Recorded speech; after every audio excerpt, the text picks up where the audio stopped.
Everybody, please welcome Robert Hastings. Good evening, Robert. How are you tonight? I'm fine. Thank you for having me on. Thank you so much for taking the time out to be with us. I do appreciate it. I know it's a little late, so again, thank you so much. Sure. So, Robert, if you would, let's first talk about your book a little bit, UFOs and Nukes, and where everybody can get that book. My website is ufohastings.com, and the book is sold only at the website. It's 600 pages. I have interviewed, at this point, well over 120 former and retired Air Force personnel regarding incidents they were involved in at nuclear missile sites, nuclear bomb storage depots, other nuclear weapons sites where UFOs, quite obviously expressed an interest, came in, hovered over the weapons, and in some cases the weapons malfunctioned. Missiles went offline when these objects were hovering above them. And again, these are persons who were trusted by the U.S. government to operate or guard weapons of mass destruction. Over 120 of them I've interviewed since 1973, and they're talking about some very dramatic things that have taken place at our weapons sites. And so my book is a 600-page compilation of these interviews, just very dramatic stuff. Some of the officers were on Larry King with me in July of '08. If you Google my name and Larry King, you'll find it on YouTube, the 30-minute segment where 3 of these former Air Force officers were talking about UFO interference with nuclear weapons. And so that's it in a nutshell. That's pretty amazing stuff. Now, how many of these cases of UFOs over these weapon facilities are actually reported? And you say you've investigated quite a few of them. So, I mean, all in all, how many are actually reported? I mean, is this a normal occurrence that they like to hang around these things? Almost no one has publicly talked about this before I started seeking out these former military people. I began doing this again in 1973. I went out on the college lecture circuit in 1981 to talk about this.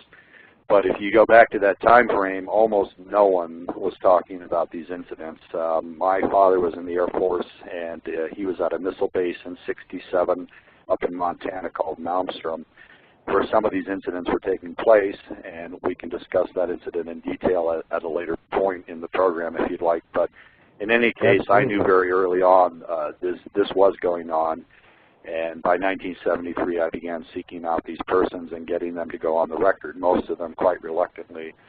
But in recent years, because of my research and others, and some of these sources have come forward and talked about their experiences without even me prompting them, it's starting to get some legs, so to speak. It's starting to get a little bit of groundswell, and we're hoping to bring this to the public's attention as much as possible via the internet and other media programs about this.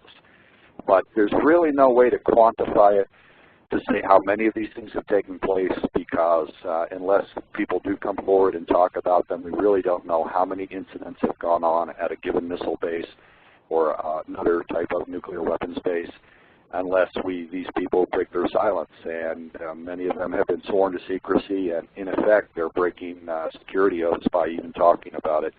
All I can tell you is that over 120 of them now at various bases over a 40-year period are talking about the exact same things happening at their base while they were there. So it's widespread. I'm sure I've only scratched the surface.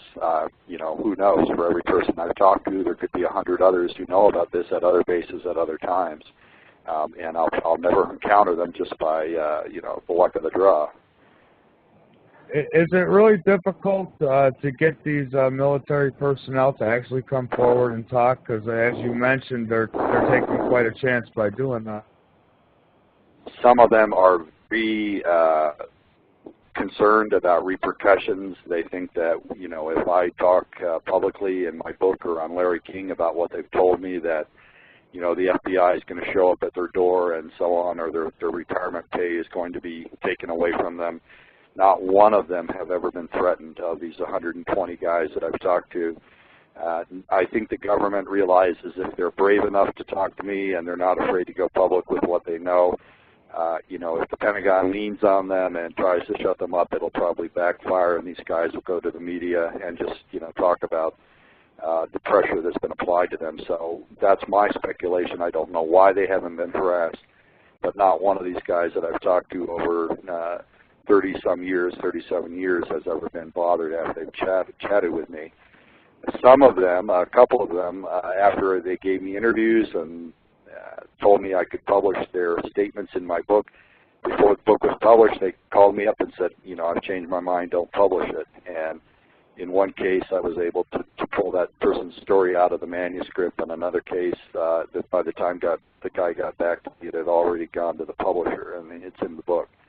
On the other hand, at the other end of the spectrum, I've talked to some number of these people who have said, I've waited all these years for someone like you to come along and listen to my story without laughing at me. And, you know, I told my wife or I told my girlfriend about it when it happened. They laughed at me, and I never talked about it since. And, you know, they're quite appreciative of having somebody hear them out and treat them seriously and you know, fairly. And so I get a range of responses, but I would say that most of the people do express concern. They feel that the public has a need to know the facts, but they're concerned that they themselves personally are going to suffer consequences by telling me about those stories. Well, I'm glad that a lot of them are coming forward, and I hope more do, because the public does have a right to know. In my opinion, they do. Now, are there cases of this type reported around the world, or is it more common here in the United States? Well, I know some of these incidents have taken place in the former Soviet Union. Many of your listeners may not be old enough to remember the Cold War and the superpower standoff from essentially World War II through the 1991 time frame. But the Soviet Union and the United States were, you know, toe-to-toe and almost went to war more than a few times. The worst crisis was the Cuban Missile Crisis in 1962. But for decade after decade, each country was threatening to launch thousands of nuclear weapons at each other if it had come to war. It was the classic conflict between communism and capitalism, basically, and the Russians had their allies and we had ours. In any case, when the Soviet Union collapsed in 1991, there was a brief period in Russia where a number of former and retired Soviet Army personnel who had worked with nuclear weapons over there came forward and began to be interviewed by Western journalists and Western reporters. One of the people who went over there to talk to these guys was George Knapp. He's a reporter at KLAS in Las Vegas. He's broken a number of UFO-related stories over the years. In any case, when George Knapp went to the former Soviet Union and interviewed some of these military people, he was told that there were incidents at Soviet missile bases where, just as occurred at Malmstrom in Montana, objects hovered over nuclear missiles and nuclear missiles malfunctioned. And virtually identical to what was being reported to me here by ex-U.S. Air Force personnel. So I know it's gone on in at least our two countries. I've heard reports from French scientists about UFO sightings in the South Pacific, where they were testing their nuclear bombs in French Polynesia in the 1960s. So I know it went on there. More recently, I've heard of UFO reports near nuclear facilities in both Pakistan and India, which have they're now nuclear capable and have threatened to launch nukes at each other in the last 10 years. On more than one occasion, there have been widespread reports of UFO activity or sightings near facilities in both of those countries. So it seems to be a pervasive theme, a UFO interest in nuclear weapons. I myself, just because of my limited resources and the contacts that I have really focused on what's going on in the United States, and I don't really have detailed information about similar incidents outside this country. Okay, and certainly when we talk about nukes, you now got to worry about places like North Korea as well, and Iran's working on theirs too, so maybe they'll start seeing them as well. Now, what piqued your interest in this kind of thing? Well, I mentioned earlier my father was Air Force, and in 1966 and 67, He was stationed at Malmstrom Air Force Base, which is outside of Great Falls, Montana. And I was a teenager at the time. I was a junior in high school, and 3 nights a week I had a job, part-time job at the Air Traffic Control Tower as a janitor, as a custodian. And 3 nights a week I went into the Air Traffic Control Tower and emptied trash cans and whacked the floor and so forth. But one of the rooms I cleaned was called RAPCON, Radar Approach and Control, which was manned by both FAA and Air Force air traffic controllers. And over the course of several months, I made, I would say, friends. I was at least an acquaintance with one of the air traffic controllers. During his breaks, I would ask him lots of questions about how radar worked and so on and so forth. So we had a little bit of a relationship. And in one night in March of '67, I walked into RAPCON and was doing my normal cleaning routine. And this same gentleman motioned me over to his scope and just said, "We're tracking UFOs," and pointed to these 5 blips on the screen. And I instantly became quite excited by this and started peppering him with questions. He sort of did a double take and got a little nervous and only told me that they had launched jets to attempt an intercept of these objects, and then said, "Come back later, and clean up because we've got a situation." So an hour or 2 later, I went back into the room to clean up and broached the subject with him, and he didn't want to talk about it. It was as if he had never said anything to me. It was a non-subject. And a few days later in the break room, I asked him to repeat what he had told me, and he refused. So he apparently felt he had said too much, or maybe someone else in the room admonished him over our conversation. I don't know, but that sparked my interest, and I told my father about this. My father worked in a building on the base called the Sage Building, which was basically part of the North American joint Canadian-U.S.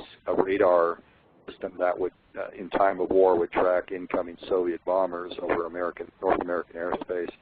And anyway, they had lots and lots of radar systems in the Sage Building. And after I told my father this story about the air traffic control tower, he asked around work, and lo and behold, found out that the people at the Sage Building were tracking UFOs on radar that night as well.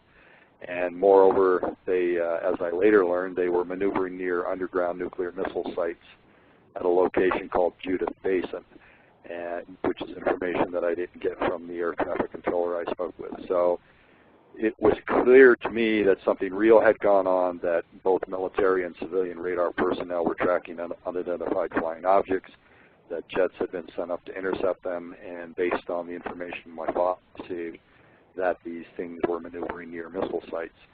And now I was, again, a teenager, so I just sort of filed that away in the back of my mind, didn't do anything with it until I finished college. And in 1973, I was impressed enough by my memory of the incident. By that time, there were a couple of researchers. One of them was named Raymond Fowler, who worked on the Minuteman missile program. He published a book in which he talked about UFOs hovering over nuclear missile sites. And so I felt, well, this was real, and lots of people other than myself know about it, so I thought I would start seeking out and interviewing former Air Force personnel to see what I could learn about it. And one thing led to another. And, that was almost 40 years ago, and I'm still seeking out witnesses who are aware of UFO activity at nuclear weapon sites. I wonder if we'll ever, we know the truth, but I wonder if it'll ever come out, if these governments, it seems like other countries are more freely to talk about it and admitting of incidents, while the United States not so apt to come out and say, yeah, it was a UFO. Not at all, actually.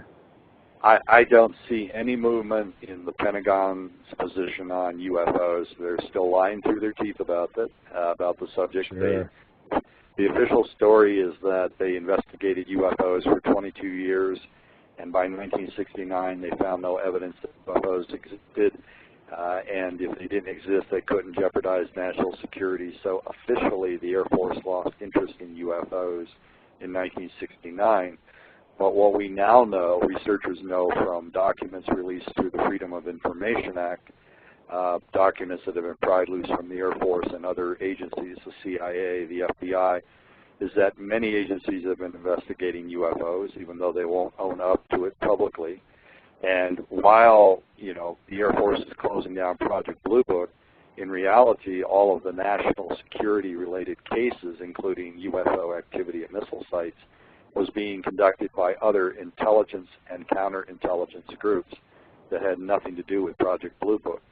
So the Air Force basically did this sleight of hand trick, telling the public that with Blue Book going away and being closed down, they were no longer investigating UFOs. Meanwhile, in reality, a group called OSI, the Office of Special Investigations, other intelligence groups within the Air Force were actually going out to the missile sites and interviewing witnesses like the gentleman who appeared with me on Larry King about the reality of the situation. And to this day, the Pentagon will not officially acknowledge that any of that stuff went on, even though there are these declassified documents and the testimony of the people that I've interviewed, which quite clearly confirm that these incidents did indeed occur.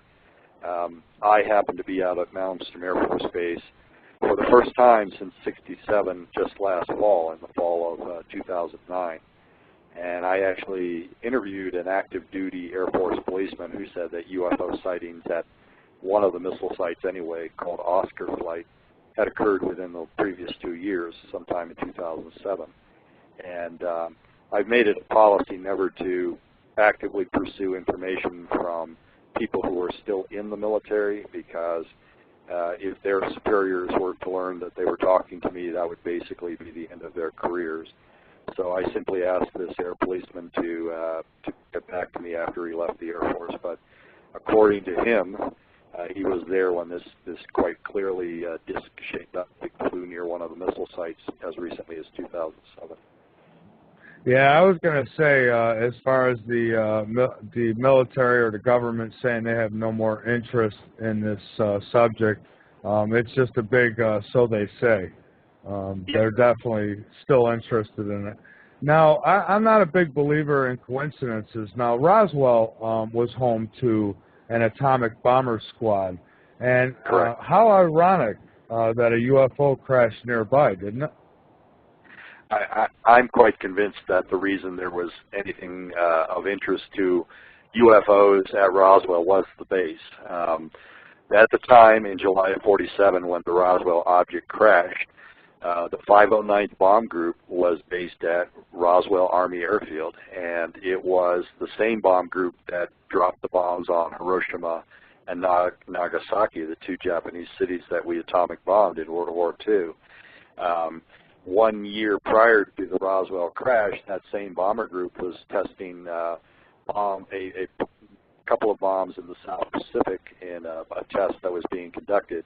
So there were ongoing involvement with the testing, dropping in warfare, and then later testing in peacetime of atomic weapons by this same group. And it was basically the only military base on the planet Earth that had a atomic bomber squadron, nuclear weapons-based squadron. And lo and behold, suddenly it seemed to be the focal point of UFO activity, at least at that time. In my book, UFOs and Nukes, I've devoted quite a bit of time to interviews I've done with persons, one man in particular named Chet Lytle, who was in his 80s when I interviewed him, but he was involved with the Manhattan Project during World War II, which created the first atomic bombs. He later did lots of top-secret contract work in an engineering sense. He was an engineer. He fabricated various components for nuclear weapons. He did contract work for the CIA, the Department of Defense, had credentials, out the wazoo. And Mr. Lytle unexpectedly told me in the course of a 2-hour taped interview with him that he had heard from General Blanchard, Bill Blanchard, who was, in 1952, he was General Blanchard, but back in 1946, he was Colonel Blanchard, who was the base commander of Roswell Army Airfield. According to Chet Lytle, Blanchard told him point blank that this was an alien spaceship that crashed near Roswell, that 4 bodies had been recovered. And Lytle went on to say that while he was working for the Atomic Energy Commission, his offices were at Wright-Patterson Air Force Base. This was the early 1950s time frame, and he said his contacts on the base made it clear to him that the rumors about the crashed craft and the bodies of the aliens being kept at Wright-Patterson was indeed true. And Lytle, told me he was aware of at least 3 individuals who had some involvement in one fashion or another with analyses of either the craft or the bodies. And again, if you have to know this man's reputation in the defense establishment and his career credentials to know how important that these revelations were. Now, these conversations took place in 1998, and about a year later, or maybe 2 years later, I had a couple of follow-up questions. I asked him if I could tape him again and ask him these questions, and he refused. And I reminded him that he allowed me to tape him before, and he was very nervous about the whole thing. And finally, he let out this big sigh and looked me in the eye and said, "Look, Mr. Hastings, after you and I talked, I was paid a visit." And he wouldn't tell me by whom or by what agency or department of the government this person was from, but he was basically warned that his company, which still had military contracts, those contracts basically would be in jeopardy if he kept shooting his mouth off about Roswell and things like that. And he refused to elaborate on his earlier comments. Now, what I tell people is these kinds of conversations don't prove anything. There's no smoking gun documents saying that the Roswell object was an alien spaceship. I understand that.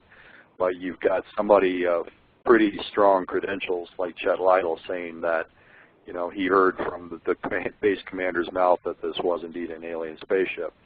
The only other thing I would say about Roswell is that another leading Roswell researcher, Kevin Randall, Dr. Kevin Randall, in 1991, I believe it was, 90 or 91, he interviewed on tape the former base commander of Wright-Patterson Air Force Base, a man named General Arthur E. Exon, who was a retired Air Force Brigadier General. And Arthur Exon told Kevin Randall on tape that indeed the Roswell object was an alien spacecraft, that debris was sent to then Wright Field.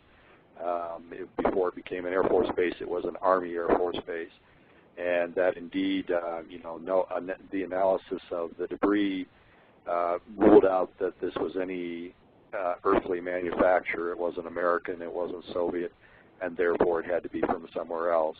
And on tape during this interview with Kevin Randall, General Exon said that the craft that came down near Roswell, New Mexico in July of '47 was, quote, a craft from space.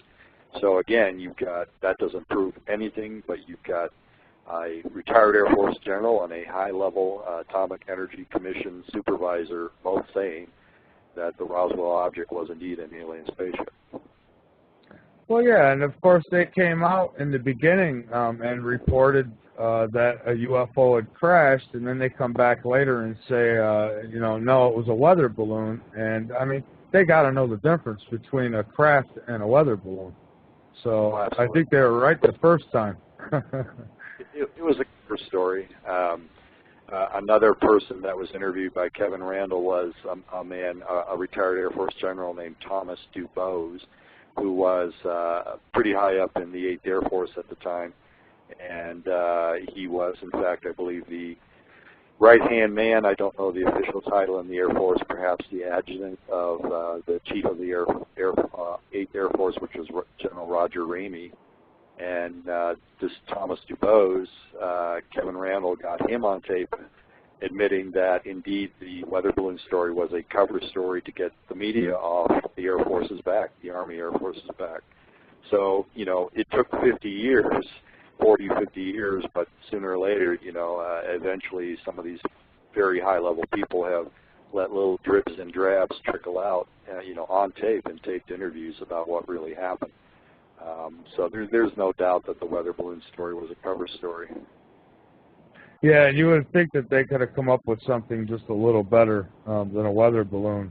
Now, I was going to ask if anyone in the service in the early going was concerned about these UFOs, but then I think they must have been very concerned, thinking these are Soviet craft, and we couldn't even touch these things with our own aircraft. It actually goes back even farther than that. During World War II, there were sightings of what we would now call UFOs by not only Allied pilots in Europe and in the Pacific realm theater of war, but after the war it was learned that the Germans and the Japanese were seeing these objects too. The Allied pilots and bomber crews thought they were, German or Japanese secret weapons, and after the war it was learned the Japanese and the Germans thought they were American or British secret weapons, and yet they quite clearly didn't belong to any of the military forces. But there were small balls of light that would follow along aircraft just off their wingtip and keep formation with them. There were sightings during the daylight bombing raids over Europe of disc-shaped objects that were described as silver and, saucer-shaped. And, nobody knew what they were, but the sightings were quite clearly what later came to be called flying saucers or UFOs. But yeah, from the declassified documents and the testimony of the military people who were at the Pentagon in the late 40s and early 50s, there was genuine alarm about, who was flying these things. Were they secret Russian aircraft that based on captured German technology after the end of World War II? No one knew. But at least as early as August of 1948, an Air Force project called Project Sign, apparently concluded that they were interplanetary spaceships. And that fact became known in 1956 when the former head of Project Blue Book, a man named Captain Edward Ruppelt, who had left the Air Force, he had separated, no longer was active duty, admitted all of that in a book, a selling book called The Report on Unidentified Flying Objects. And in this book, he broke the fact that some 8 years earlier rather, in 1948, Project Sign had concluded that these were alien spaceships. Now, the story that was published in Ruppelt's book was that the chief of the Air Force at the time, a man named General Hoyt Vandenberg, didn't accept that conclusion because he felt there was no evidence to support that, and therefore he officially ordered the report to be burned and so on. What seems to have emerged over the years based on the testimony of like General Exxon and the others who talked about Roswell being an alien spaceship is that the number of people who were aware of that secret were so few in number. It was such an above top secret situation that it's conceivable that General Vandenberg himself did not even know that of the Roswell recovery when he rejected the Project Sign conclusions. So there's a lot of guesswork involved in some of the reconstruction of the early history, but it's clear now that lots of people at even a high level in the Air Force were kept out of the loop about things that went on involving Roswell.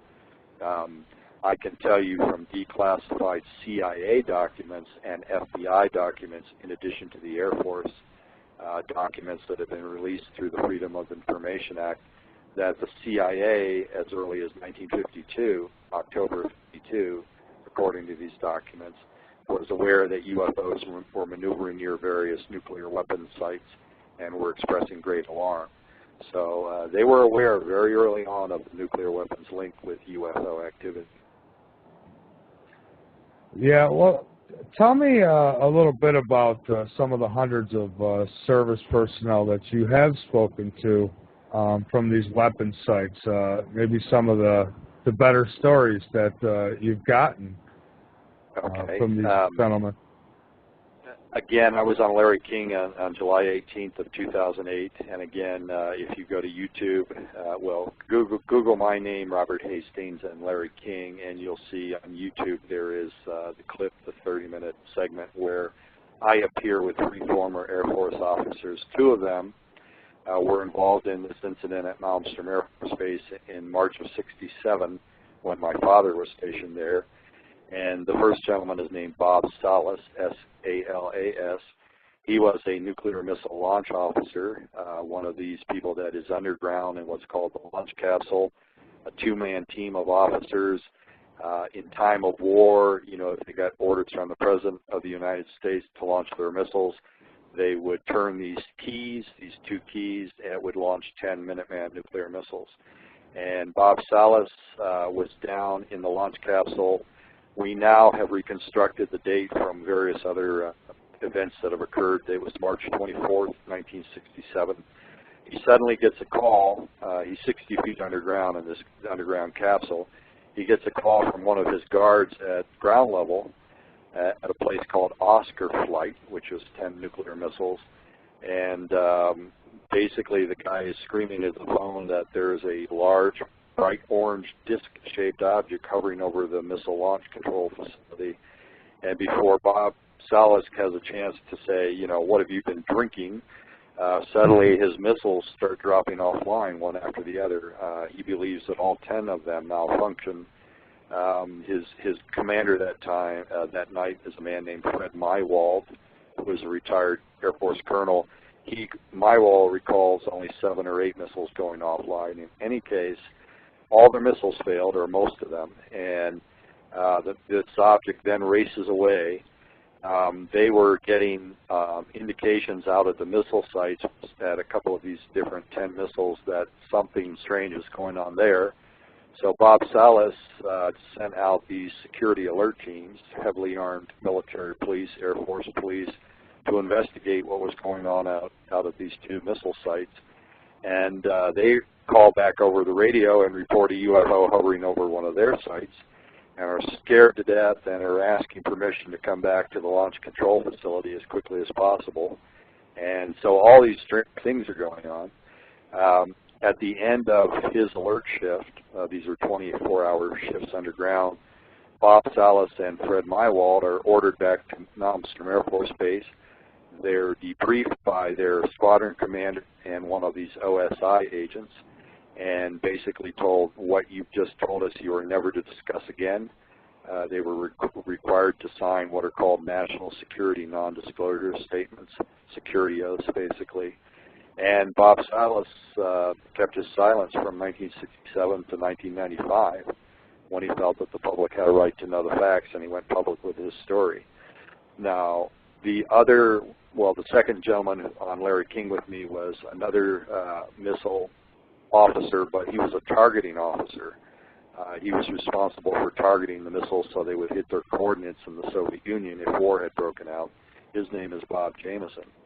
Bob Jameson has confirmed virtually all of Bob Salas' story and said that he was home relaxing and he got an emergency call to come down to the missile maintenance squadron on the base. And when he got there, even before he was officially briefed, some of the people he knew in his squadron were saying, you know, they're saying there's UFOs involved with these missile shutdowns, these 10 missiles that went offline. And Jameson had no clue, you know, he'd never heard anything about UFOs being involved at Air Force bases. He thought this was, you know, kind of a wild story. But when he got to the formal briefing that night with the other missile targeting teams, he was told by his commanders that indeed there had been UFO involvement with these mysterious shutdowns of these 10 missiles. And in fact, before they were allowed to go out to the missile sites to bring them back up to retarget the missiles, he said they were told to wait. And they waited at the hangar 2 to 3 hours, he estimated. And they were told that they were going to wait, his commanders were going to wait until there were no more UFO reports from the field, from the security people out in the missile field. Once it seemed as if all the UFOs had left the vicinity, then the teams would be ordered out to the field to bring the missiles up.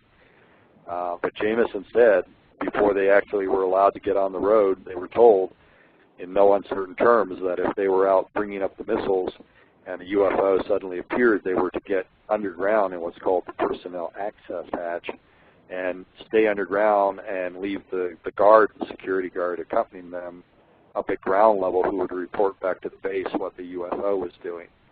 And so, you know, what you have, what I tell people who think this is all craziness is that you've got over 120 people who've told me point blank that UFOs have been monitoring and sometimes tampering with our nuclear missiles. And all of these guys, all 120 of these, whether they were missile guards or launch officers or targeting officers, were thoroughly vetted by the U.S. government to operate in weapons of mass destruction. They were not flakes. You know, they didn't have drinking problems. They were very sound, stable, psychologically stable people. and now over 100 of them have come forward and talked about UFOs shutting down our nukes. So those are two of the stories that come to mind. And in my book, again, I've got 600 pages of interviews, taped interviews that I've transcribed, and background information where people who had various missile bases all around the United States from the 1960s through the 1990s, people who never knew each other, who were independently coming forward and saying that these kinds of things have been going on and apparently continue to go on. You know, I've said it before and I'll say it again. You know, this witness testimony stands up in a criminal court. I don't see why it wouldn't stand up in this case. You know, it's a shame that it don't. I mean, then you have some people with some pretty good credentials stepping forward and speaking up about this stuff, and yet it's still just brushed under the rug. I think these people are patriots in the truest sense of the word. You know, this is a democracy we live in. Allegedly, this is a government of the people, by the people, for the people. And yet, what has gone on in the case of UFOs is that a handful of people at the Pentagon, CIA, the National Security Agency, and the White House have for 6 decades now decided that you and I and our fellow Americans don't have a right to know the truth. And so when these people risk, you know, potential harassment by coming forward and telling their stories, to my mind, they are doing a highly patriotic service for the rest of us who weren't there, don't know the facts, never would have heard about any of this until these people came forward and were willing to talk to researchers such as myself. To go into detail about other cases, I've interviewed sailors who were on ships out of the South Pacific in the early 1950s when we were testing hydrogen bombs in the atmosphere in these remote Pacific atolls, you know, the Marshall Islands, at 2 different places called Inuitak and Kwajalein Island. And I've talked to sailors who were on ships during various nuclear bomb tests who said that the UFOs were flying around the tests and flying around their ships prior to and following these detonations. Talked to a former Air Force radar man who was in a modified B-29 bomber whose job was basically to fly through these huge mushroom clouds from the nuclear detonations and monitor radiation levels within an hour or so, or several minutes of the actual detonations. Once the turbulence had ceased to some degree, and this gentleman was talking about picking up objects on radar flying through the mushroom cloud that were flying much higher than any aircraft known to man at the time, well over 60,000 feet. And so quite clearly you had UFO activity at these nuclear bombs detonation sites, in addition to, you know, at the missile sites and so on.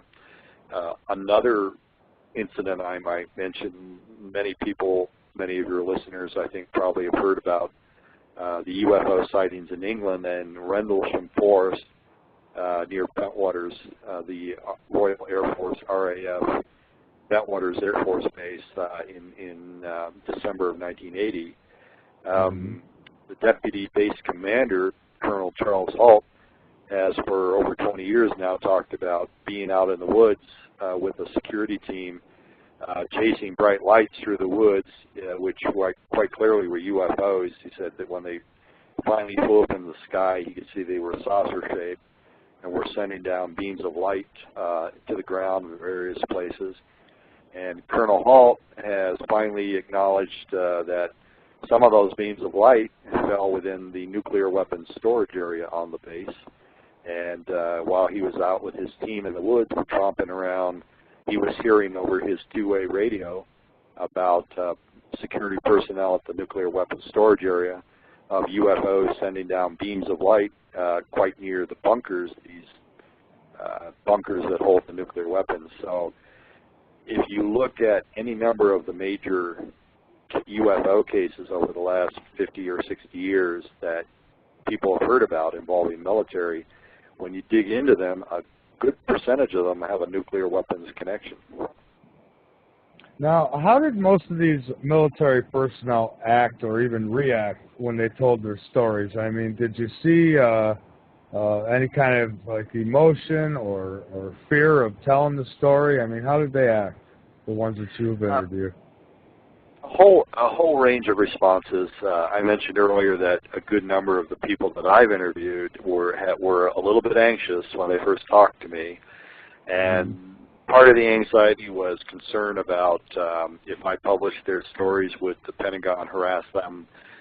Part of their anxiety, I think, was, you know, they had told these stories to a handful of people in years past, and they were laughed at or, you know, ridiculed or whatever.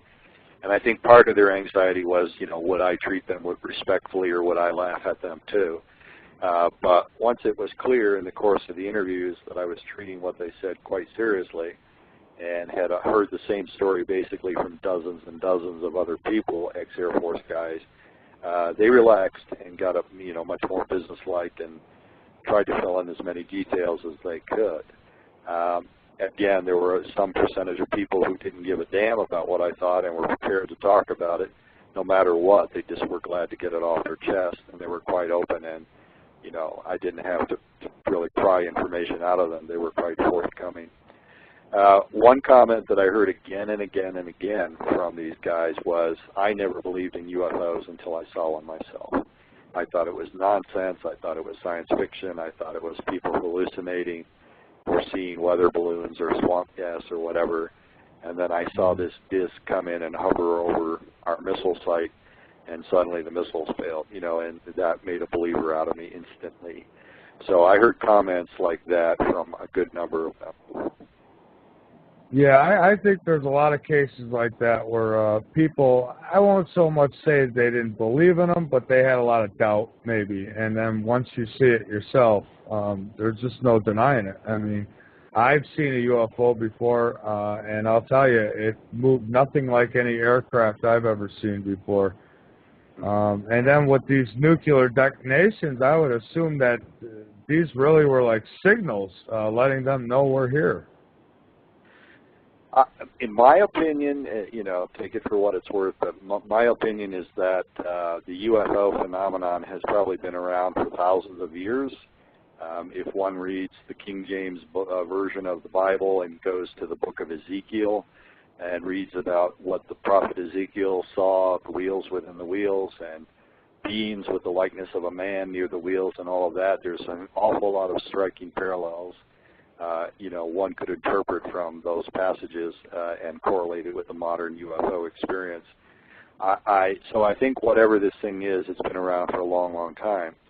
But if one, you know, goes back and looks at newspaper accounts from around the world about strange things being seen in the sky, with a couple of exceptions, in the 100 years prior to World War II, you know, mid-19th century onward, there's very few reports worldwide of strange aerial objects. But suddenly, right at the end of World War II, and specifically in 1947, boom, you know, the lid comes off. Sightings are just all over the place worldwide. And they've come and gone. There's a wave-like phenomenon that some researchers have noted. You have high levels of sightings followed by low levels of sightings. But relative to the previous several decades prior to World War II, sightings since 1945 have been dramatically higher in levels around the world than any 100 years since. In the 100 years since, my opinion is that at least part of the reason is the development of nuclear weapons, and I don't think they were on some distant planet, whoever was flying these things, and they somehow detected our nuclear blasts and then came to be interested and came to Earth. I think they'd been around Earth for a long, long time, however they get here, wherever they're from. And it just so happened that when nuclear weapons began to be tested and deployed, and, you know, the saber rattling that went on between the U.S. and the Soviet Union and all these threatened potential uses, the near catastrophic Cuban Missile Crisis, I think the alarm level, the alarm bells, the red flags, whatever you want to call them, just went off and went up, and whoever are flying these things just took a much greater interest in human affairs and, you know, the potential use of nuclear weapons. And you think possibly they might be a little concerned because we're out in space now, and you know, having weapons like this might not be good for them either?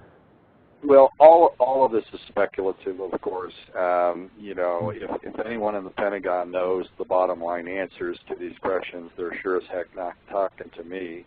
But you know, there's any number of scenarios that you could advance that would explain what has been reported, this high level of interest by UFOs and nuclear weapons. But in my view, I think you've got an advanced race that is concerned about a backward, violent race, the human race, and they now know that we have the ability to destroy ourselves and our civilization and to wreck the planetary environment with radioactivity, which lasts for hundreds and thousands of years to some level. And I think they're, you know, they're like a parent who sees a young child about to burn itself on a hot stove, and they're slapping the young child's hand. And in my opinion, and in the opinion of almost all, three-quarters at least, of the people that I've interviewed who were in the Air Force, who were involved in these incidents that I've been describing, when I ask them their opinion of what's going on, they agree with me. They think that one or more advanced races from somewhere else are watching this backward, violent race called the human race, you know, on the verge, on the brink of catastrophe, and are intervening not in a, you know, landing on the White House lawn and saying, knock it off, but, you know, they're doing this kind of low-level, behind-the-scenes activity, kind of wagging a finger at the Pentagon and the Kremlin, and just, I think, trying to send the signal that, you know, you're playing with fire with nuclear weapons. That's my opinion. Yes. And yeah, so they may I not want us playing with nukes, that's for sure. You know, but when I give lectures and someone asks me that, I quickly say I'm speculating. I don't know. And then I say, you know, for all we know, these beings could be preparing to invade Earth, and they don't want to inherit a radioactive wasteland. So, well, you know, that's in the realm of possibility. Let's hope not. So perhaps if things did get to that point where we're about to destroy ourselves, maybe they would intervene then. Hopefully for the better of mankind, and not to because they want to inherit our planet. Well, again, you know, I doubt that second scenario is what's going on. You know, I think, or at least I hope that whoever they are kind of, you know, monitoring the situation with concern. They obviously don't want to reveal their presence here in any complete, open, once and for all kind of fashion, so there's no doubt about their existence. So they have a larger game plan. In my view, part of what's been going on, if you look at UFO sighting reports, the credible ones, you have lots of incidents of, you know, stealthy 2 a.m. on a dark road kind of encounters, but you also have these very, you know, public, ostentatious daylight displays where they come in and hover over Mexico City in broad daylight. And if anyone doesn't know about that, just Google Mexico City UFOs, and you'll see, beginning in 1991, there have been incidents of objects hovering over major metropolitan areas in Mexico, and there's, in one case, there was over 100 videos of one of the UFOs, videotapes taken. And so I think part of what is going on is, over several decades, maybe 100 years, they're slowly playing this cat and mouse game where they reveal themselves for a short while, then they go away, and they let it sort of sink in, so humans can sort of slowly but surely get used to the idea of, yeah, something's going on, and it doesn't seem to be from the Earth. So over time, they are slowly psychologically conditioning us for their presence, and presumably that kind of behavior would imply that there would be open contact after, who knows, 100 years. If whoever they were meant us harm and were planning to invade or whatever, one would think they would not engage in this kind of display behavior where they basically just hang above cities and say, look at us for a while, and then we'll go away for a while. That suggests to me that they are planning some sort of open revealing of themselves at some point in our future. You think 2012 could be it? Nope. No? No, Okay. I don't buy into that, the 2012 myth. I'm 60 years old. I remember several instances over the last 30 years where people were using one mythology or another to predict the end of the world or what have you on a given year, and they haven't happened yet. And 2012 is going to come and go, and nothing bad's going to happen other than the normal badness that we do to ourselves. So no, I don't buy into the 2012 scenario. Yeah, I've heard it since I was a child. I don't know how many times that, next week is the end of the world, and then it comes and goes, and then you had the Y2K scare as well. I mean, and that came and went. So I hope you're right. Yeah, I don't spend 2 seconds worrying about that nonsense. But no, I don't worry about it myself. I really don't. If it's going to happen, it happens. There's nothing you can do about it anyway. So. Oh, that's it.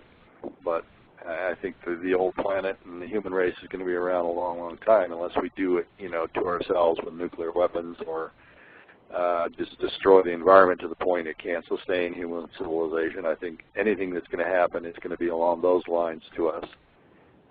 But I'm not worried about what the Hollywood myth makers are trying to tell us. Yeah, I think that as well. I think if life on this planet's destroyed, it'll be at our own hands. And you had mentioned earlier about believing that UFO activity has been around for probably thousands of years, and that just brings me to a lot of these cave drawings that have come up. I've had some archaeologists on this show that have really talked about some real convincing stuff. I mean, you get people, say, 2,000 years ago, and they've made these drawings in caves. You would think they had to have seen it to draw it. So, right. That makes a lot of sense. I'm aware of drawings on walls in the Sahara Desert that are 30,000 years old, and others that are in the Australia from the Aborigines that are 20,000 years old. And if you look at them, you'd swear you're looking at a depiction of a gray alien, or some alien life form.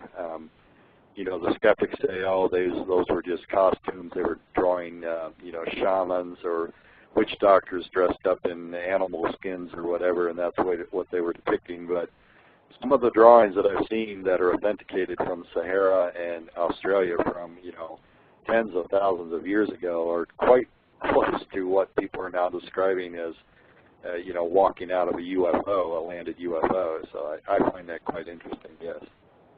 Yeah, so do I. Now, with these UFOs, I mean, have they ever done anything physical? Now, you've talked about possibly disarming missiles and so on. I mean, have they ever scrambled computers or anything else that was very noticeable to the military on the ground? In addition to hardware failures in the nuclear missiles, where the guidance and control hardware systems are basically have to be scrapped, which is what had happened at Malmstrom Air Force Base in the incident that I was describing before. Other of my ex-Air Force sources have talked about software failures where the targeting codes, the coordinates that are basically programmed into the missile warheads that will allow them to hit their targets. After the UFO departs the scene, the missile maintenance people, the targeting people, inspect the missile warheads, and they find that the software is all screwed up. The targeting codes have either been erased or scrambled. I've heard that more than once. As far as UFO interference of computer systems not relating to nuclear weapons, if those things have gone on, and I don't know that they have, I'm unaware of them. I've really focused all of my activity on, the nuclear weapons cases. I mentioned earlier 2 of the 3 former officers who appeared on Larry King with me. The third person is, he's now a college professor named Dr. Bob Gibbs. What he describes is utterly amazing. If people go to my website UFOhastings.com, There's an article posted there called the Big Sur case, Bigsur. It's a strip of coastline on the California coast called Big Sur.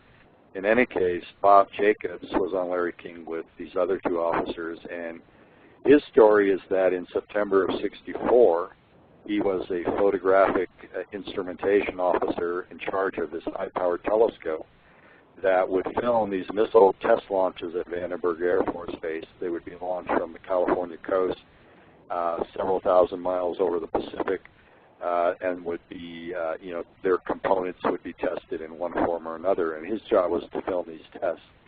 And Bob Jacobs, as early as 1982, nearly 20 years after this event took place in September of '64, went public and said he was filming one of these test launches. Long story short, they captured on film after the dummy nuclear warhead was separated from the missile itself. A UFO came in and circled the warhead, flashed 4 beams of light at it, and suddenly the warhead began to tumble and fell into the Pacific Ocean hundreds of miles short of its target. And according to Bob Jacobs, the CIA came in and confiscated that film. Now, this story has been supported and corroborated by another retired Air Force officer named Florenz Mansman. He retired as a major, quite an intelligent man. He had patents for various biomedical devices. He worked at Stanford University after he left the Air Force as a researcher. A sharp guy. And Mr. Major Mansman, has confirmed every last aspect of the story as presented by Bob Jacobs. He said that he himself, Mr. Mansman, Major Mansman, was the officer at Vandenberg who did the photographic inspection of these launch films. And he said he actually looked at this one film frame by frame and saw this saucer-shaped object with a dome come in and approach this dummy nuclear warhead and circle it. And on 4 separate occasions, the dome rotated and a beam of light came out beneath the dome and was directed straight toward the warhead. And he corroborated every last bit of this story. He said that the CIA came in, 2 agents, sat in his office, watched the film along with Jacobs and himself and a couple of other officers. And once the film was over, told them it was top secret, took the film, put it in a briefcase, and flew it back to Washington.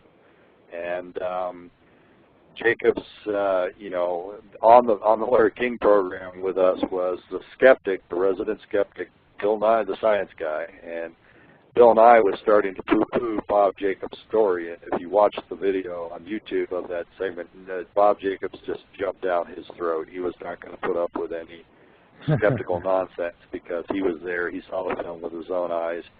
I have private letters, correspondence, handwritten correspondence between these 2 gentlemen from the early '80s where they're talking to one another and marveling over the fact that they actually witnessed all of that.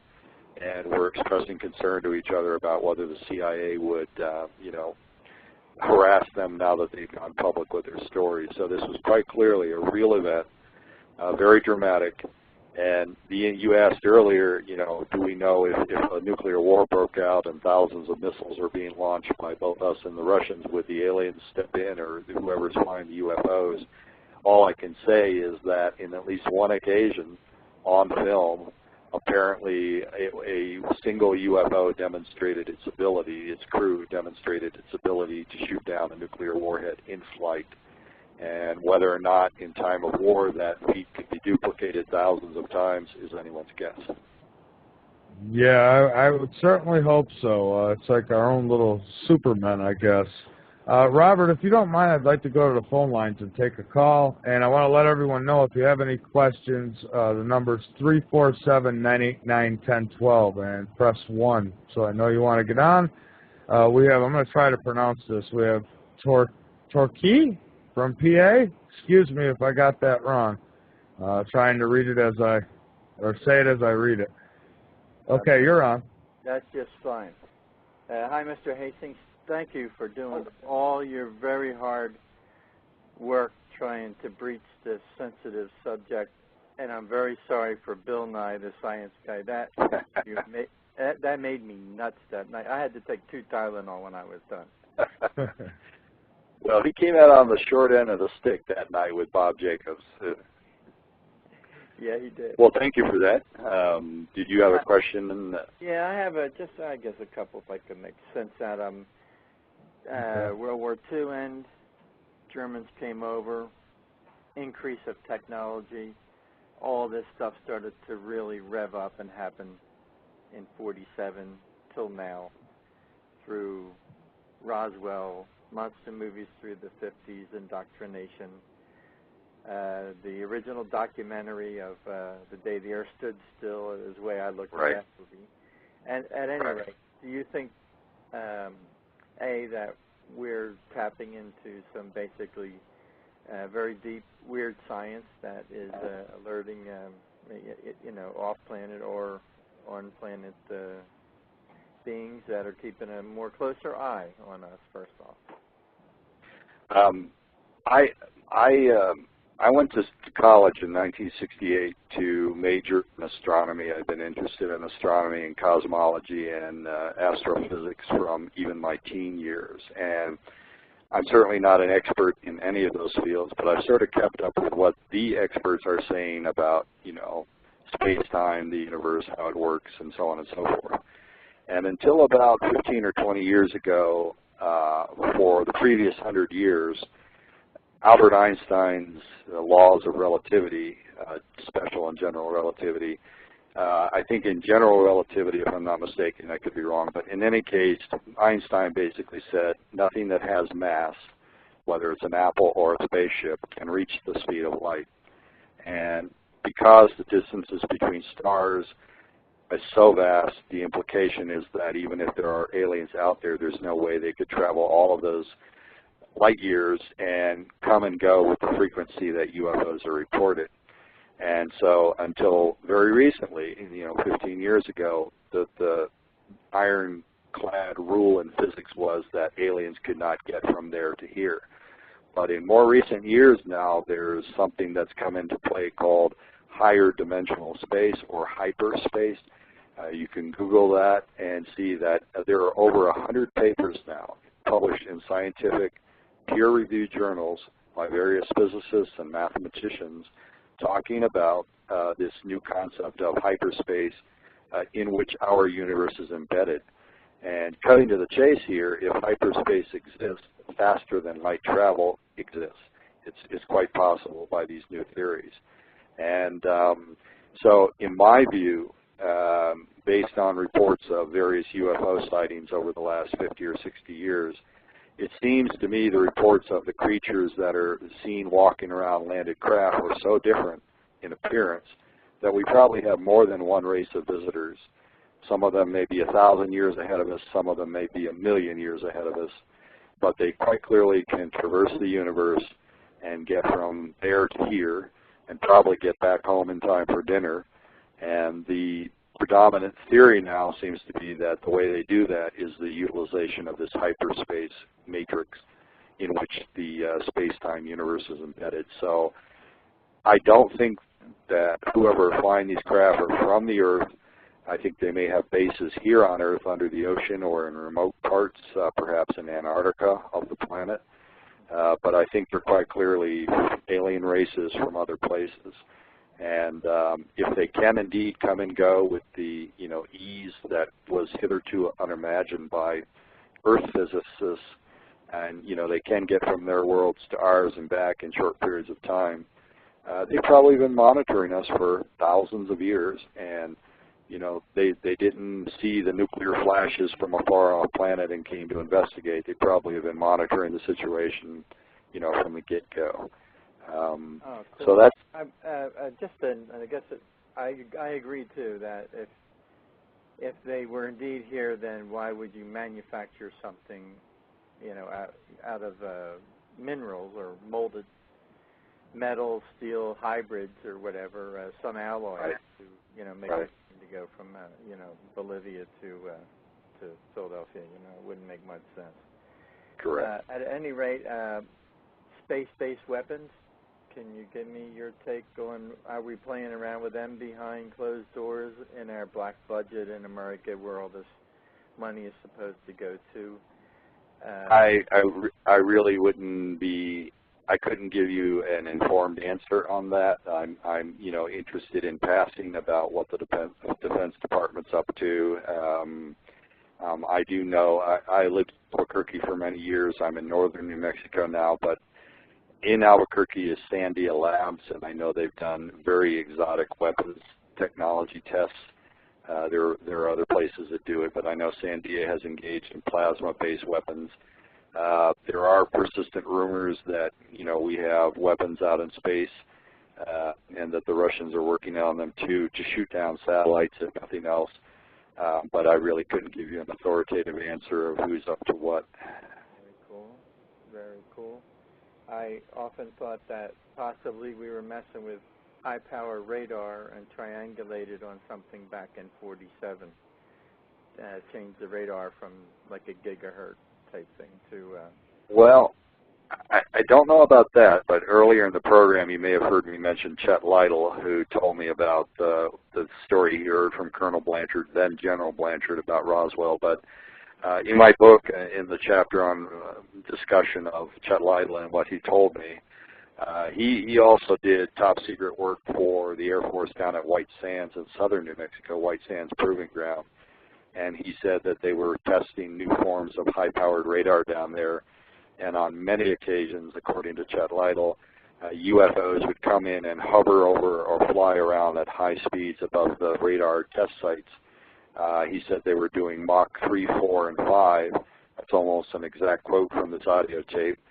And then they would just stop there and hover, or hang, I think is the term he used. So you've got objects in the early 1950s. Our top aircraft were flying 700 miles an hour, and he said some of these objects were doing, Mach 5, 3,000, 25, 3,000, 2,500, 3,000 miles per hour, 3,500 miles per hour, and then just instantaneously stopping and hovering. So it was quite clear that, this was not Soviet technology, this was not German technology, this was not top secret American weapons.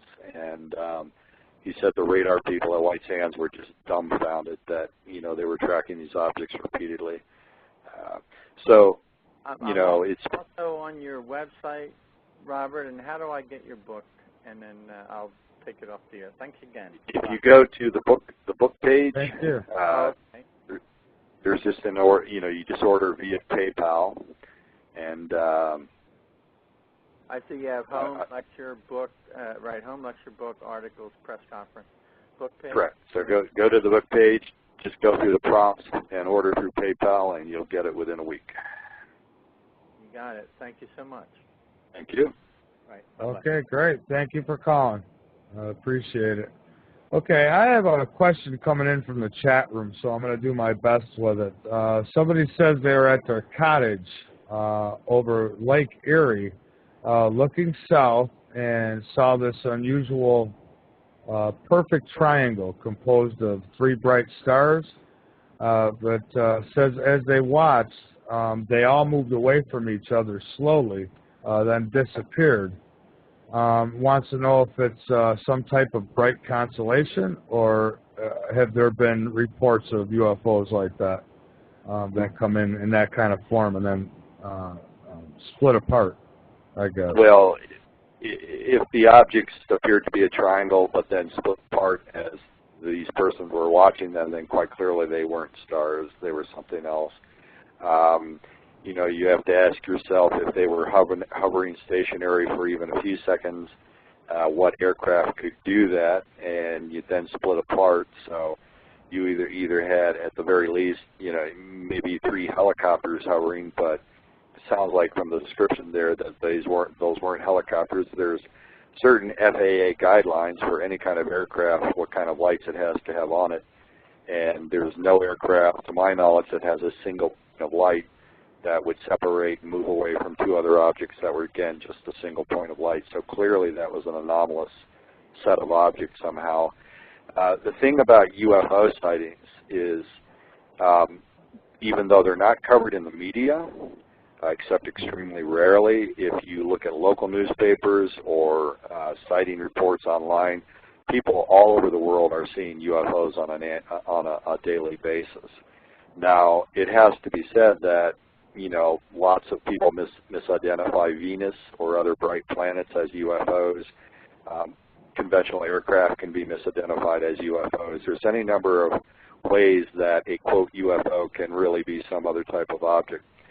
But if you go to, there's an organization based in Washington State called the National UFO Reporting Center. NUFORC, I guess the acronym would be. Anyway, it's the National UFO Reporting Center. Its director for many years is a man named Peter Davenport. And if you go to their website, they have a state-by-state breakdown of sighting reports that they get from people all around the United States. And if you go through each state and look at the dates of the reports, I mean, someone in every state of the nation is reporting UFOs on almost a nightly basis. And if you call through those reports and look at the details, most of them are fairly high-quality, you know, sightings of multiple observers in many cases, people who saw the objects for long periods of time, even close up, they saw saucer-shaped or cigar-shaped objects. It's quite clear if you read the details on those cases that they're not talking about misidentified planets or, you know, aircraft. So I would simply say there's so many sighting reports all around the country on an ongoing basis. The odds of me or anyone else who's interested in UFOs learning about them, you know, on a daily basis or in detail, it's an uphill climb. It's just most of the things I hear about, I don't hear about until weeks or months later.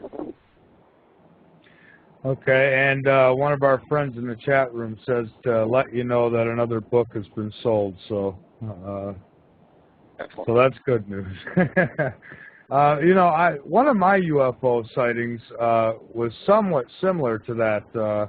It almost looked like, and I've explained this before on this show, you know, you ever play that jacks game where you bounce the ball and pick up the jacks?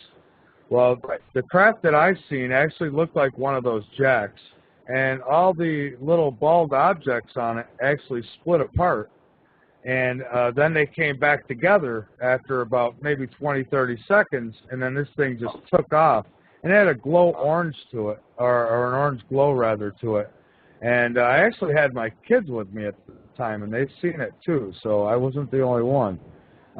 So I have heard of that type of thing, and if I'm not sure what I'm seeing in the sky, if it's just sitting stationary like that, I have a star map that I bust out, and you know, I try to confirm it myself.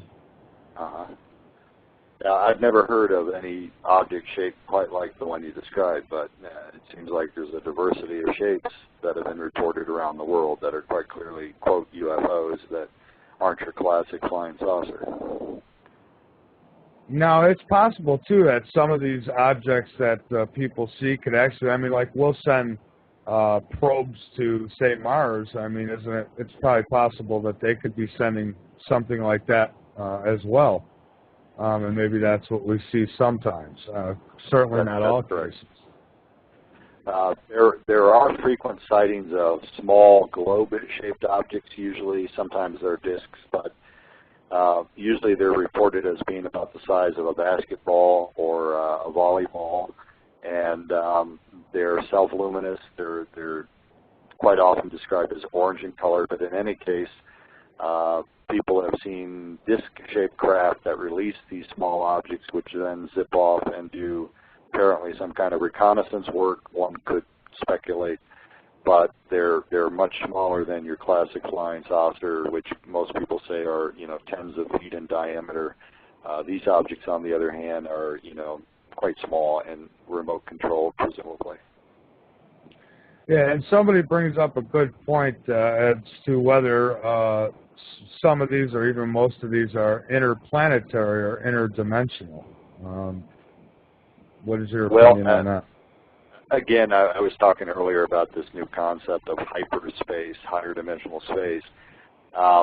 There's any number of possibilities. I don't think we'll know in you know, the next few years the bottom line answers. But the whole principle behind using hyperspace is that these are objects from elsewhere in our universe that are leaving what scientists call space-time, the known universe, and going into this realm of higher dimensional space, traversing it at multiple light speed, and then dropping down elsewhere in our universe. So, in effect, they're utilizing inner dimensions, different dimensions, higher dimensions, but they are elsewhere from our physical universe. There's an alternate theory, however. If one goes onto the Science Channel or even History Channel or Discovery Channel, there have been a wealth of programs in the last few years about trying to bring physics down to the layperson and talking about parallel universes and so on. But there's an alternate theory that says there are many universes like ours. The collective aggregation is called the multiverse.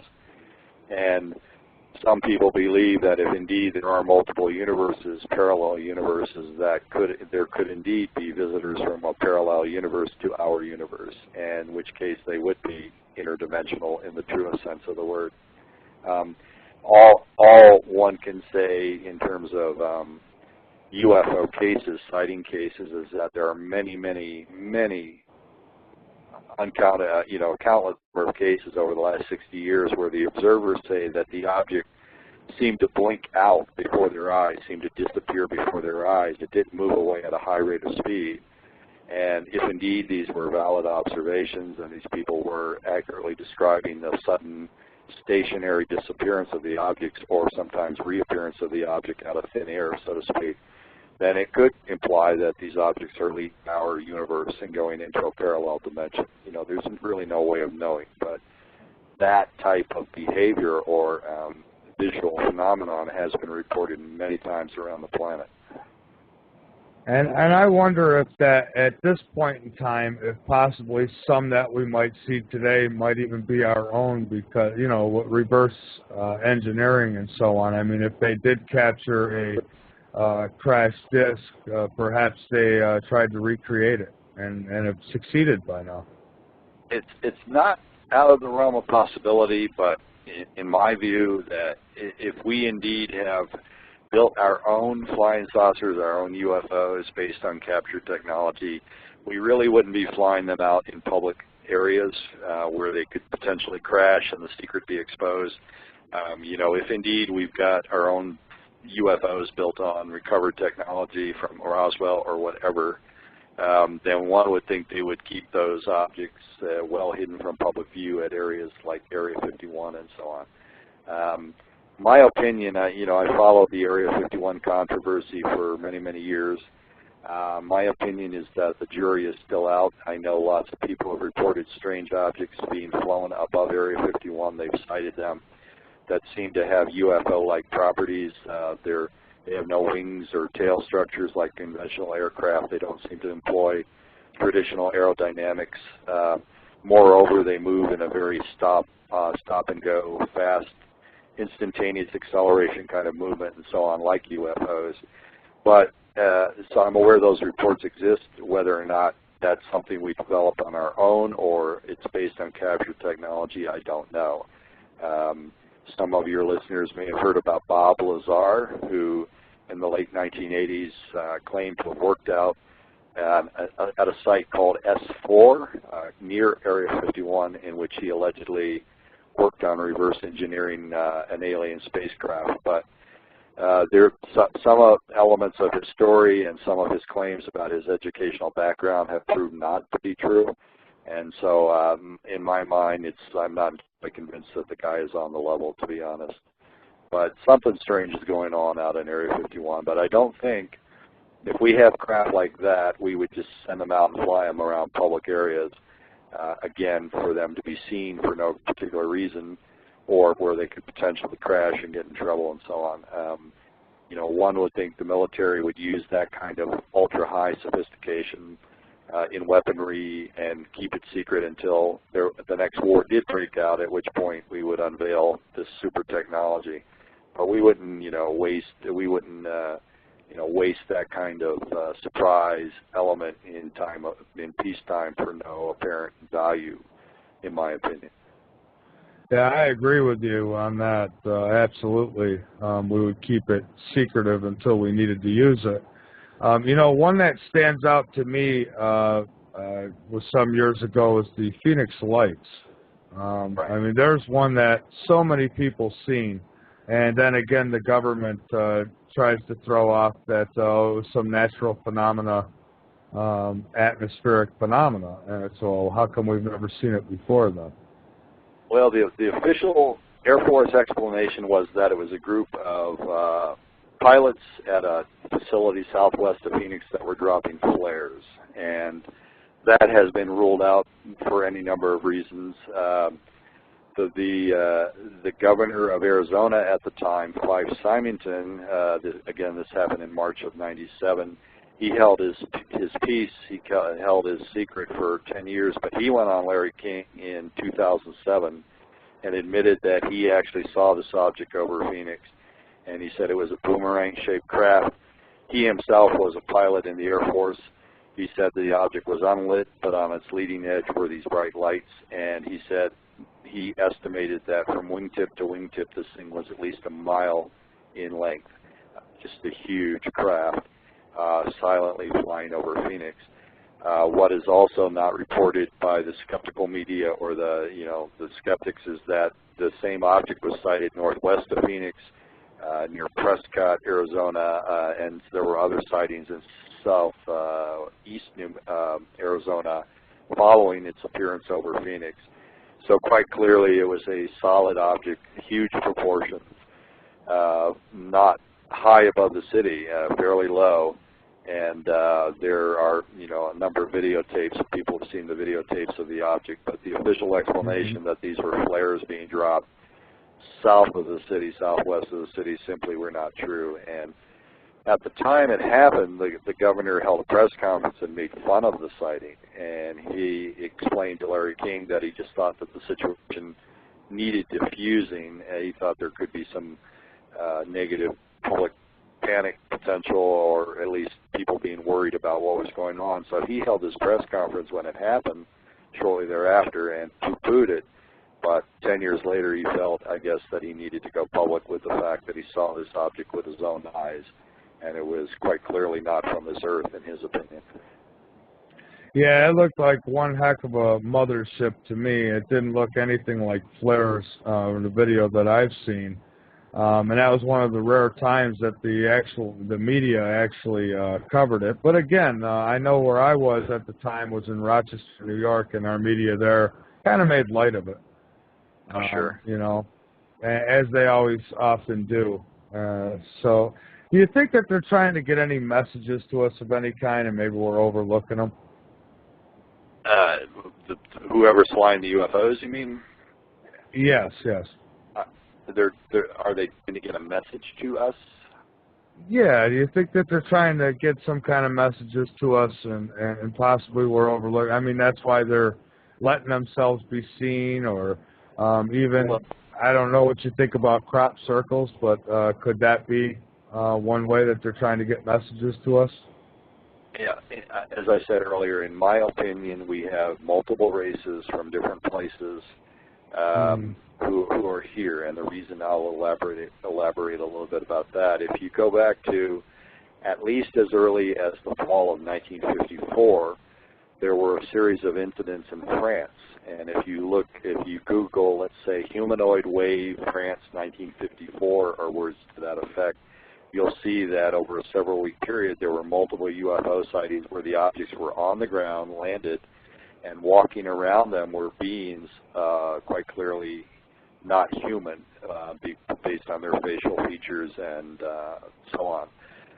But the descriptions varied, and if you look at similar cases involving, say, law enforcement personnel around the world in the last 60 years, where cops have been out at 2 a.m. and come across a landed saucer in the middle of the road and describe beings that they're looking at, there's a diversity of descriptions that suggests to me that multiple races are here.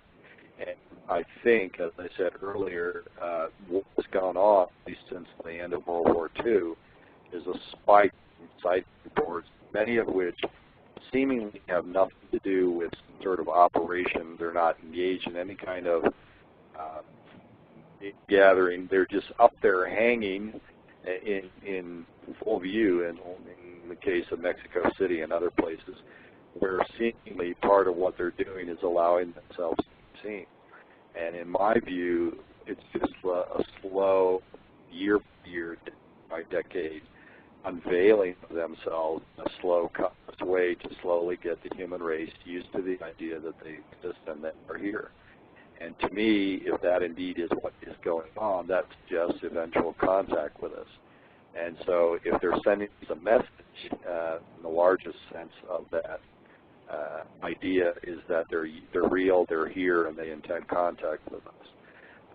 I think within that sort of overarching plan of action, let's call it, I think there are these sub-themes where certain things are going on, they're engaged in certain activities, one of which quite clearly is monitoring and occasionally tampering with our nuclear weapons. On another front, you've got these ongoing reports of alien abduction experiences, which in my view are real and probably are face-to-face contacts between humans and alien entities. And in those cases, the ones that have been studied by, for example, a researcher named Bud Hopkins, another researcher named Dr. David Jacobs of Temple University, the late Dr. John Mack of Harvard University studied alien abduction reports, and all three of those gentlemen believe that these are indeed seemingly encounters between humans and non-humans. And if you look at the details of those reports, you have repeated descriptions of what seem to be some sort of bioengineering or genetic research where they remove sperm and ova samples from the people on board the UFO, seemingly engage in some sort of use of those genetic materials for who knows what. But that has been reported enough in enough credible cases for many decades now that I think part of what is going on is some sort of genetic experimentation. Now, it's difficult to say, in my opinion, if indeed there are more than one race of beings here. Is one race engaged in genetic experimentation? Is another race engaged in watching our nuclear weapons arms race? Or are they all they have all of these things that are of interest to them? I really don't know. But there are these certain types of reports, detailed experiences that people seem to describe that suggest certain specific activities, as part of the reason they're here and engaging in interaction with the human race. Yeah, perhaps creating hybrids. Maybe maybe they're amongst us right now, and that's how they're doing it. Many, I'm certainly not an expert in that particular aspect of the UFO phenomenon, but Dr. David Jacobs in particular, Bud Hopkins, have talked about, what the implication of these removal of the sperm and the ova, and indeed that there could be some sort of hybridization process going on. There are other types of UFO interaction with beings and humans that have an entirely different, flavor to them.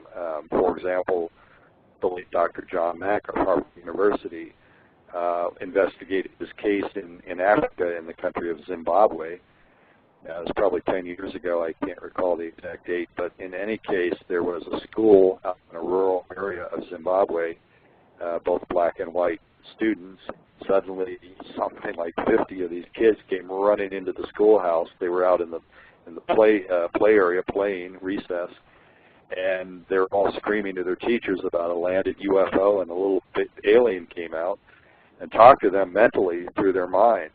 And the teachers had the presence of mind right then and there to separate all the kids and did not let them talk to each other anymore, made them draw pictures of the UFO and the little alien, and made them write down what they thought the alien had told them mentally through mental telepathy. And amazingly, according to Dr. John Mack, virtually all the kids drew the same object, the same type of alien, and basically said that the message they received was sort of had an environmental or an eco, friendly kind of theme, and they were getting messages like love rock, love river, love animal, love sky.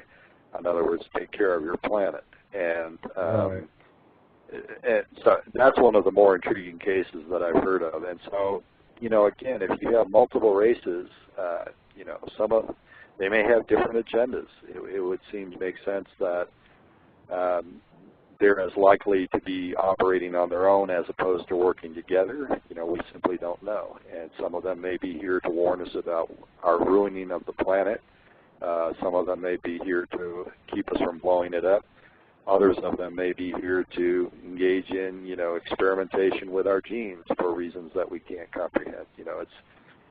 There's some very specific data that's being collected by credible researchers. But the interpretations of those data, it's a game anyone can play to try to make sense of what it all means. Yeah, as I've said before, maybe like the Noah Ark of outer space. Maybe they're saving samples and stuff because they know we're going to destroy ourselves, and maybe they replenish the Earth. Oh, no, right. Absolutely not. And right. I know for a fact, certainly I can't prove it, but you look up into the stars, and there's just too much up there. There's got to be life all through our universe. And now I don't know how many different species have probably visited Earth, but I'm pretty positive we have been visited. And, you're going to always get the naysayers, and you're going to always get the people who think that that would intervene with religious beliefs. And I think that both can coexist. I really do. So, Robert, what has been the overall reaction of your work? I myself think that it's fascinating. What's the reaction you get from most with the work that you do? Well, my chief contact with the public is through my lectures at colleges and universities, and I've done over 500 of those around the country since 1981. It's hard to say. I would say most of the people who come to my programs already are interested in UFOs and probably tend to think that they exist. I always get skeptics in any given audience. Before I start speaking, I can look out at the audience and see a certain amount of people smiling and giggling and poking each other in the ribs like they think I'm going to mount the podium in a silver suit and talk about my trip to Venus or whatever. But once I start talking and presenting document after document after document in slide form, which they can read as well as I can, then the atmosphere becomes much more serious very quickly, and I can see some people, sitting on the edge of their seats, hanging on to every word. And so, I have said again and again, what I'm telling you is not my opinion. What I'm telling you comes straight from government files, what certain government agencies were saying to themselves out of public view going back to the 1940s. And again, that documentation is coupled with or buttressed by the testimony of these 120 people now, plus people that I've talked to, who again were thoroughly vetted by the U.S. government either to operate or guard weapons of mass destruction, nuclear weapons, and they're individually coming forward and saying, look, UFOs have been monitoring and even tampering with our nukes.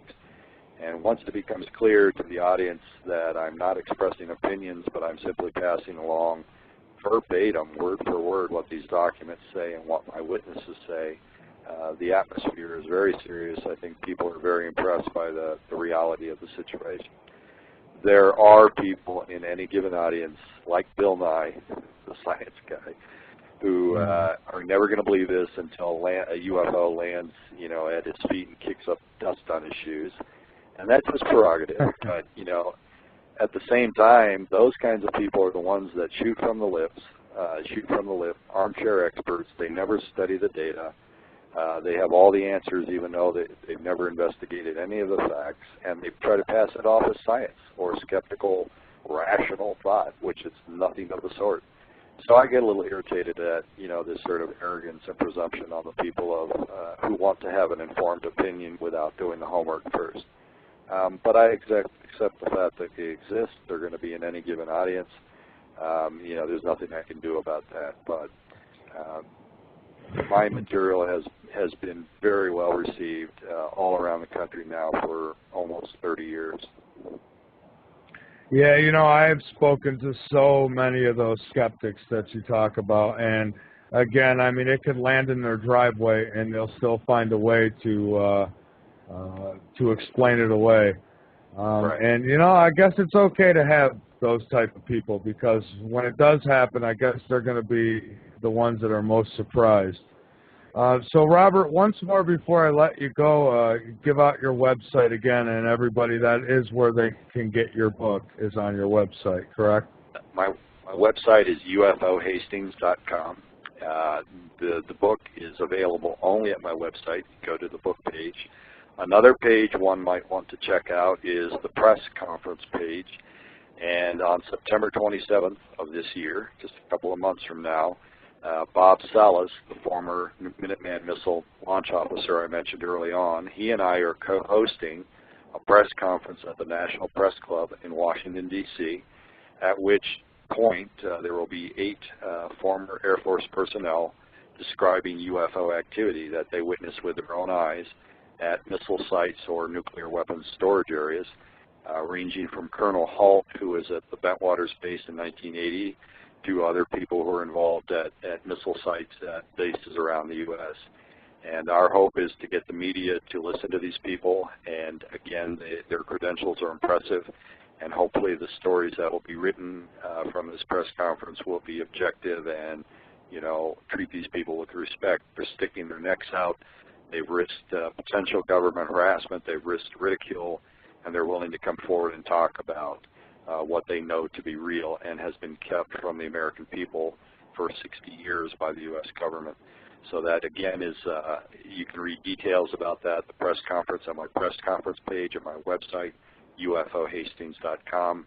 And Larry King's producer has already expressed tentative interest in having Bob Salas and I back on, perhaps with some of these gentlemen who will speak at the press conference. Hopefully that will occur. I am going to be on Coast to Coast AM, one of your rival radio programs, on August 15th. I'm actually a big fan. It falls into the wee hours of August 16th, but in any case, the night of August 15th, that program, George Knapp, the reporter from Las Vegas, who I mentioned earlier, who's interviewed these Russian military officers about UFO activity, will be the gentleman who will interview me, and we'll provide many more details about the press conference, and hopefully people will tune in and listen to what I have to say. And I think they're going to allow me, one of the press conference participants on with me to talk about his experience. There's several people for me to choose from. I'm not quite sure, to be honest, at this point, who's going to be on with me, but we'll be talking about all of this again in detail. All right, great. Well, I'll definitely tune into that. And Robert, I appreciate so much not only the work you do, but for being a guest here on Late Night in the Midlands. It has been my pleasure, and hopefully we can get you back in the near future and talk some more. And I will get your link up on my website. I'll get that up on the past guest page, so people can link right to you from there too. All right, well, thank you so much, Robert, and you have a great weekend. And again, thank you so much. My pleasure. Thank you very much. All right, you have a good night. Bye-bye. All right, everybody, that was Robert Hastings.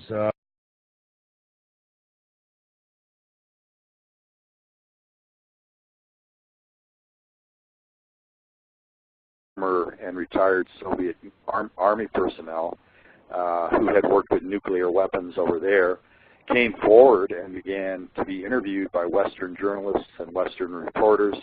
One of the people who went over there to talk to these guys was George Knapp. He's a reporter at KLAS in Las Vegas.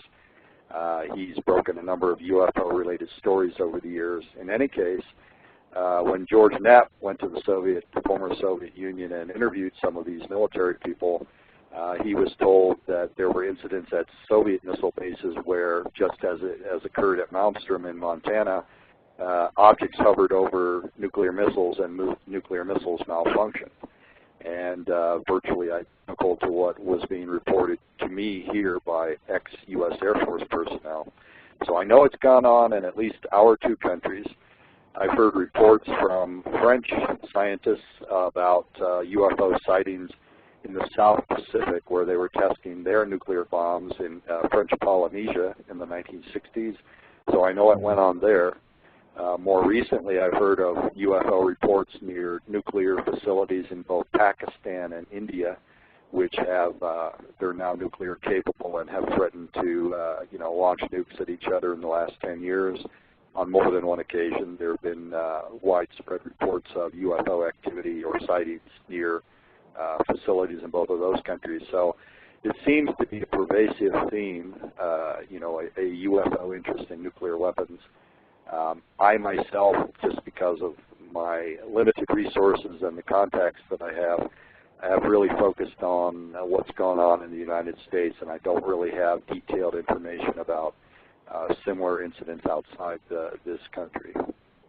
Okay, and certainly when we talk about nukes, you now got to worry about places like North Korea as well, and Iran's working on theirs too, so maybe they'll start seeing them as well. Now, what piqued your interest in this kind of thing?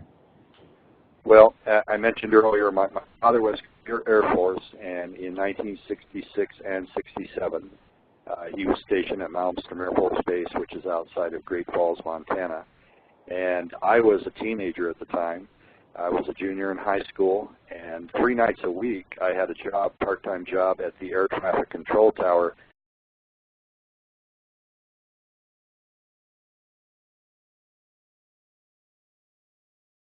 Everybody, please welcome Robert Hastings. Good evening, Robert. How are you tonight? I'm fine. Thank you for having me on. Thank you so much for taking the time out to be with us. I do appreciate it. I know it's a little late, so again, thank you so much. Sure. So, Robert, if you would, let's first talk about your book a little bit, UFOs and Nukes, and where everybody can get that book.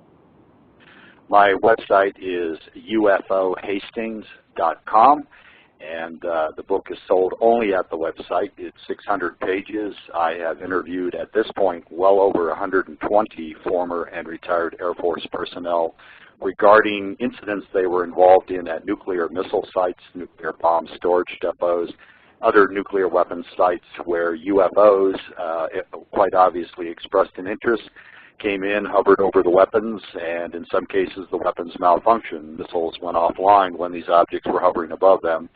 And again, these are persons who were trusted by the U.S. government to operate or guard weapons of mass destruction.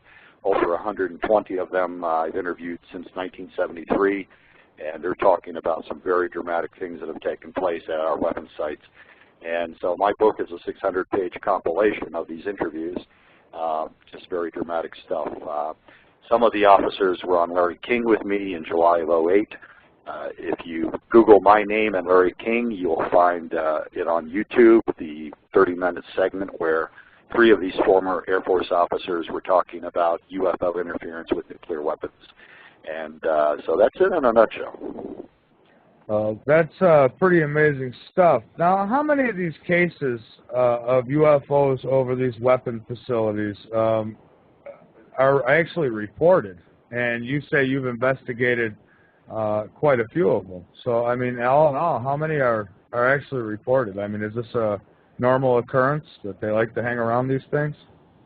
Almost no one has publicly talked about this before I started seeking out these former military people. I began doing this again in 1973.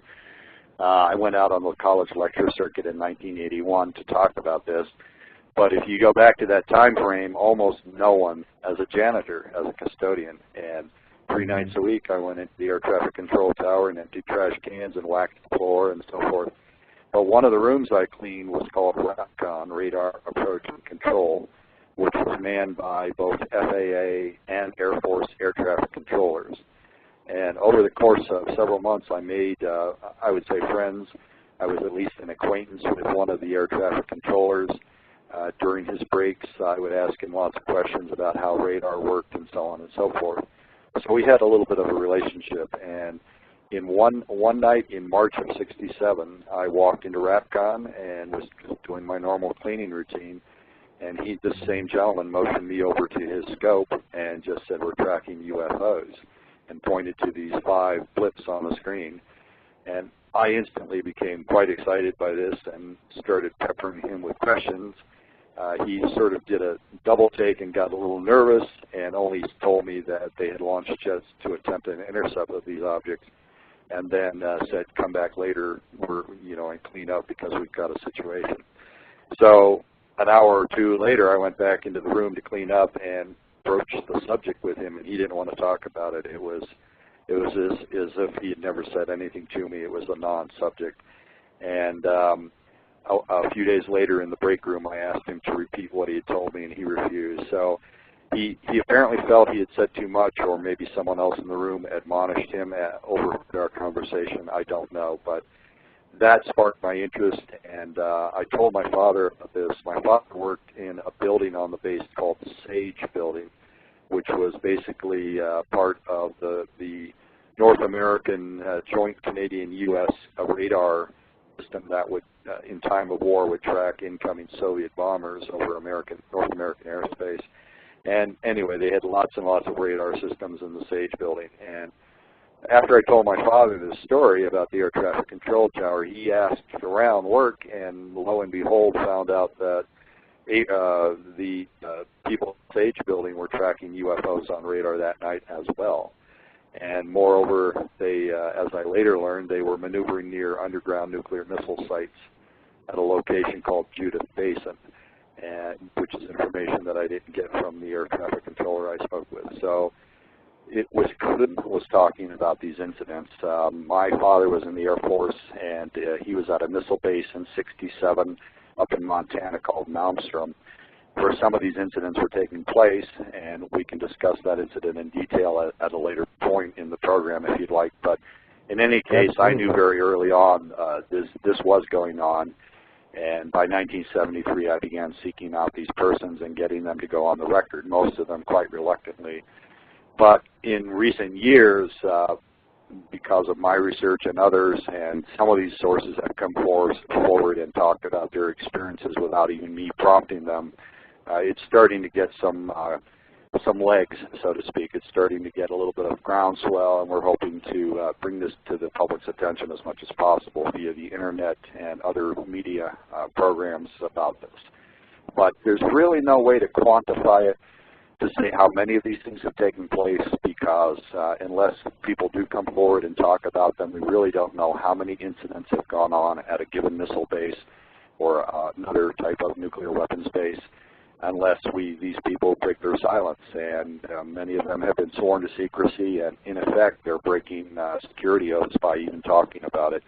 All I can tell you is that over 120 of them now at various bases over a 40-year period are talking about the exact same things happening at their base while they were there. So it's widespread. I'm sure I've only scratched the surface. Who knows? For every person I've talked to, there could be 100 others who know about this at other bases at other times. And I'll never encounter them just by, the luck of the draw. Is it really difficult to get these military personnel to actually come forward and talk? Because as you mentioned, they're taking quite a chance by doing that. Some of them are very concerned about repercussions. They think that, if I talk publicly in my book or on Larry King about what they've told me, that, the FBI is going to show up at their door and so on, or their retirement pay is going to be taken away from them. Not one of them have ever been threatened of these 120 guys that I've talked to. I think the government realizes if they're brave enough to talk to me and they're not afraid to go public with what they know, if the Pentagon leans on them and tries to shut them up, it'll probably backfire, and these guys will go to the media and just, talk about the pressure that's been applied to them. So that's my speculation. I don't know why they haven't been harassed, but not one of these guys that I've talked to over 37 years has ever been bothered after they've chatted with me. Some of them, a couple of them, after they gave me interviews and told me I could publish their statements in my book, before the book was published, they called me up and said, you know, I've changed my mind, don't publish it. And in one case, I was able to pull that person's story out of the manuscript. In another case, that by the time the guy got back to me, it had already gone to the publisher. I mean, it's in the book. On the other hand, at the other end of the spectrum, I've talked to some number of these people who have said, I've waited all these years for someone like you to come along and listen to my story without laughing at me. And, you know, I told my wife or I told my girlfriend about it when it happened. They laughed at me, and I never talked about it since. And, you know, they're quite appreciative of having somebody hear them out and treat them seriously and you know, fairly. And so I get a range of responses, but I would say that most of the people do express concern. They feel that the public has a need to know the facts, but they're concerned that they themselves personally are going to suffer consequences by telling me about those stories. Well, I'm glad that a lot of them are coming forward, and I hope more do, because the public does have a right to know. In my opinion, they do. Now, are there cases of this type reported around the world, or is it more common here in the United States? Well, I know some of these incidents have taken place in the former Soviet Union. Many of your listeners may not be old enough to remember the Cold War and the superpower standoff from essentially World War II through the 1991 time frame. But the Soviet Union and the United States were, you know, toe-to-toe and almost went to war more than a few times. The worst crisis was the Cuban Missile Crisis in 1962. But for decade after decade, each country was threatening to launch thousands of nuclear weapons at each other if it had come to war. It was the classic conflict between communism and capitalism, basically, and the Russians had their allies and we had ours. In any case, when the Soviet Union collapsed in 1991, there was a brief period in Russia where a number of former